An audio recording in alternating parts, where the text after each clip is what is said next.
What if I told you the world's first surgeon wasn't Greek or Roman, but African?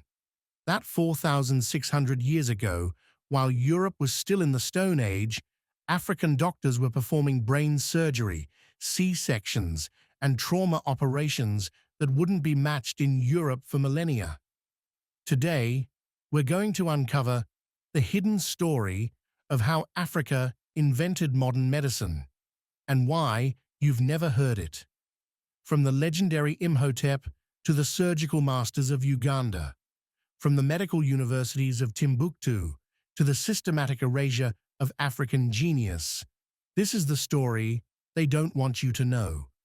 By the end of this video, you'll understand how African medical innovations shaped the entire world and how history was deliberately rewritten to hide the truth. Let's start with the man who changed everything. Imhotep. Born around 2655 BC in ancient Egypt, Imhotep wasn't just a physician.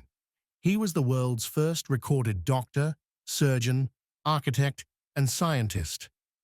While other civilizations were still blaming disease on angry gods and evil spirits, Imhotep was observing symptoms, recording treatments, and pioneering rational scientific medicine. But here's what makes this incredible.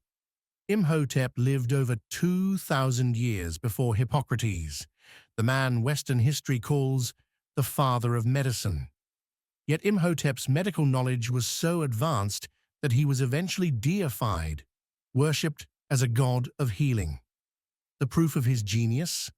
The Edwin Smith Papyrus, the oldest surgical manual ever discovered. This isn't some primitive collection of superstitions. It's a sophisticated medical textbook containing 48 detailed case studies covering everything from stitching wounds and setting fractures to treating spinal injuries and brain trauma. What's remarkable is how scientific Imhotep's approach was. He described the brain and cerebrospinal fluid with stunning accuracy. He linked specific brain injuries to paralysis on particular sides of the body, a connection that wouldn't be understood in Europe for centuries. He used honey as an antiseptic, raw meat to stop bleeding, and developed advanced splinting techniques for fractures. This wasn't trial and error. This was systematic medical science, thousands of years ahead of its time.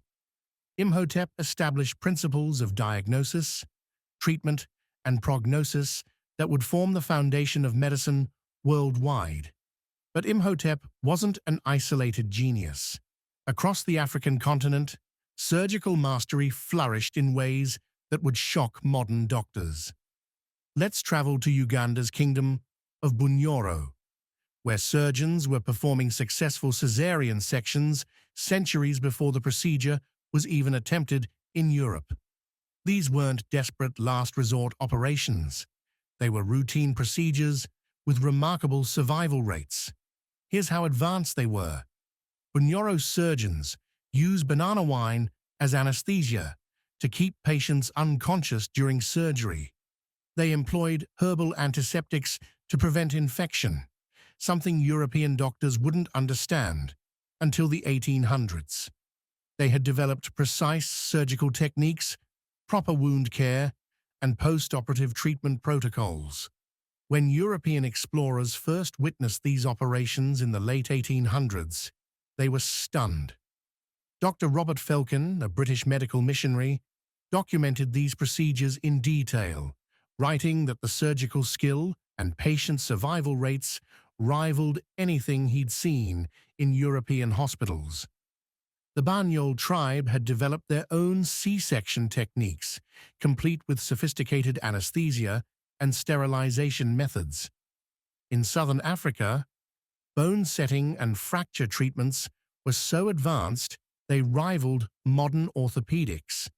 African healers used over 200 different medicinal plants, many of which modern science has proven more effective than Western drugs for treating specific diseases. But it wasn't just surgery. African medical practitioners had developed treatments for malaria, yellow fever, and other tropical diseases that European colonizers couldn't handle. They understood anatomy, physiology, and pharmacology in ways that wouldn't be matched in the West for centuries. These weren't isolated cases or lucky accidents.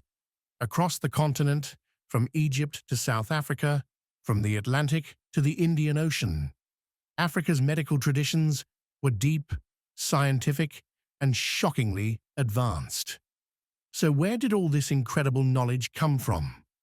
The answer lies in Africa's great centers of learning, institutions that were training doctors and advancing medical science, while Europe was still in the Dark Ages. The University of Sankore in Timbuktu, founded in the 12th century, housed between 400,000 and 700,000 manuscripts, more books than existed in all of Europe at the time. Medicine was at the core of its curriculum. Students came from across Africa and the Islamic world to study anatomy, surgery, pharmacology, and medical theory. These weren't just theoretical studies. Sankore had teaching hospitals where students practiced on real patients under expert supervision. They conducted medical research, documented new treatments, and built upon centuries of accumulated knowledge. In Alexandria, Egypt, the legendary library and medical school drew scholars from Greece, Rome, Persia, and beyond. This was where the greatest minds of the ancient world came to learn. The Alexandrian Medical School was conducting dissections, studying anatomy, and advancing surgical techniques when most of the world still believed disease was caused by supernatural forces. The House of Wisdom in Cairo became another center of medical excellence, preserving and expanding upon Greek, Roman, Persian, and African medical knowledge. African scholars translated, commented on, and improved upon medical texts from around the world. But here's what's crucial to understand. These weren't just schools. They were research institutes. African scholars weren't just preserving old knowledge. They were pushing the boundaries of medicine, conducting experiments, and making new discoveries that would influence the entire world. The medical curriculum at these institutions covered anatomy, physiology, surgery, pharmacology, psychology, and even medical ethics. They had specialized departments for different medical fields, teaching students to approach healing as both a science and an art. Now here's where the story gets really interesting, and where the erasure begins. Hippocrates, the man Western history calls the father of medicine, lived around 460 BC, over 2,000 years after Imhotep. But here's what they don't teach you in medical school. Hippocrates and other Greek scholars traveled to Egypt to study African medicine. The famous Hippocratic oath that doctors still take today, it's based on ethical principles that African physicians had been following for millennia.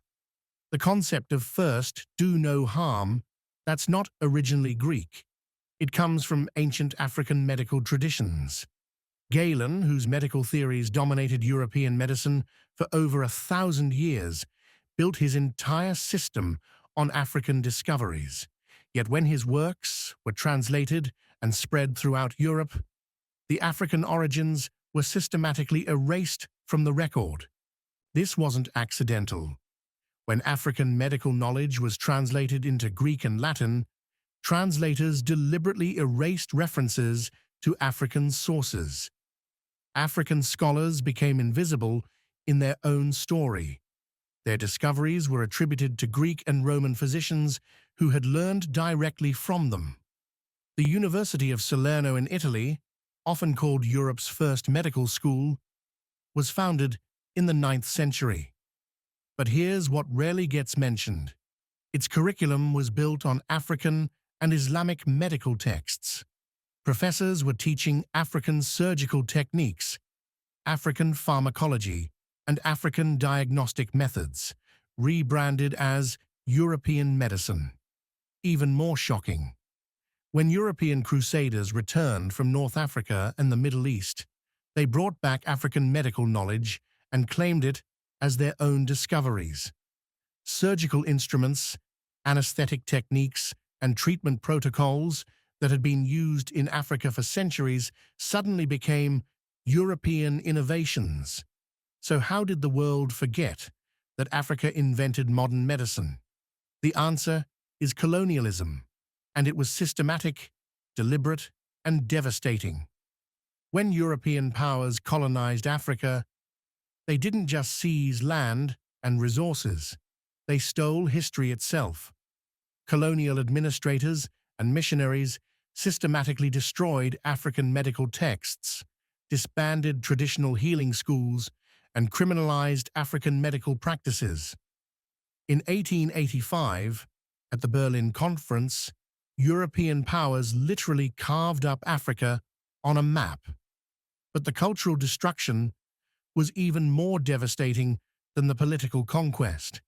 They declared African medicine primitive witchcraft, while simultaneously stealing its innovations for European medical schools. Here's how thorough the erasure was.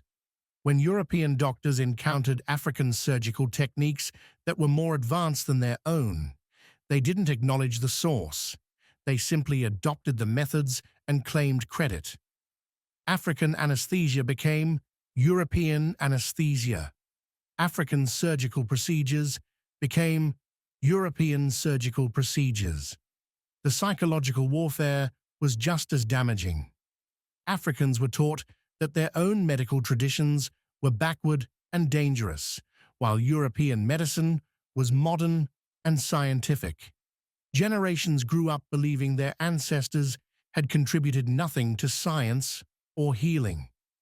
But the truth is clear.